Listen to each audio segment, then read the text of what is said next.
आंध्रमध्ये गुंतवणूक येते का इतक्या डावसला फेऱ्या मारून वर्षानुवर्ष? महाराष्ट्रामध्ये किती कोटीचे करार झाले? 14 लाख कोटीचे का? काल एका दिवसात 1 लाख कोटीचे एका दिवसात 14 लाख रोजगार मिळणार आहे. 14 लाख. आणि मुंबईत 9 लाख रोजगार मिळणार आहे. म्हणजे हे आकडे जे आहेत हे सुखावणारे आकडे आहेत राज्याच्या दृष्टीनं. पण जेव्हा जेव्हा मुख्यमंत्री आपले दावोसला गेले, मग फडणवीस असेल किंवा अन्य कोणी असतील, तेव्हा हेच आकडे येतात. 14-15 लाख रोजगार मिळणार, 15-16 लाख कोटीचं गुंतवणूक येणार. करार कोणाबरोबर झाले? GSW, ज्याचं मुख्यालय मुंबईच्या BKC आहे. लोढा,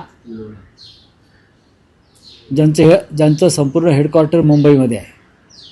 पंचशील, मला कोणतरी म्हटलं सत्यजित तांबे यांची एक कंपनी आहे संगमनेरला, त्या कंपनीचा करारसुद्धा डावसला झाला असं मी वाचलं. हे फार गमतीशीर आहे. मग महाराष्ट्रात करार करा ना.